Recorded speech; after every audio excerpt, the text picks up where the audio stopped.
In the history of Christology, one of the thorniest and most interesting questions relates to the consciousness of Christ.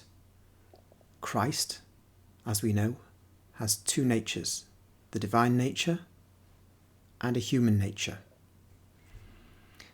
This nature that is divine knows everything, is omniscient. The human nature, though, will be limited. How do they interact? Then we take the data from Scripture that shows Jesus as God, but also shows at least an apparent limitation in knowledge. Is there a contradiction here? Is it apparent or is it real? The Church has spoken much about this, and I will talk about what the Church says in due course. But I think, as we have the great gift from Christ of the visions given to Maria Valtorta, there's a particular chapter 525 in the 4th volume of the 5-volume set, which is titled Going Back to Nob, Jesus' Omniscience, given to Maria Valtorta on the 8th of November 1946. This chapter is one in which Jesus himself, in conversation with St. John, directly addresses the question of omniscience and ignorance. So I shall commence reading. They are already on the slopes of the Mount of Olives, and the 3 pairs of apostles left at Jericho, Tekoa, and Bethany are once again with the Master.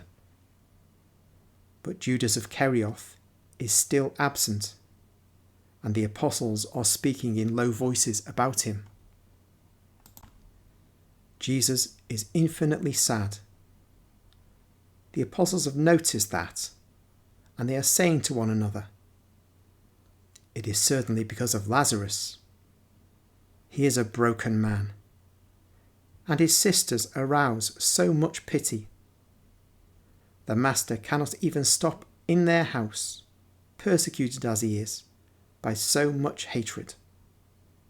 It would have been a great consolation to the sick man, his sisters, and also for the Master.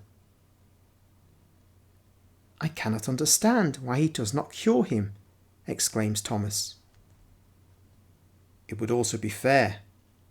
A friend. He helps so much. A just man," murmurs Bartholomew. "Ah, with regard to justice, he is just indeed. I think you've persuaded yourself of that these last days," says the zealot to Bartholomew. "Yes, that's true. And also what you imply is true. I was not quite convinced of his justice, because of their familiarity with Gentiles, because of the education they received from their father, who was very, I would say, inclined to yield to new forms of life different from ours." "Their mother was an angel," says Simon Zealot decidedly.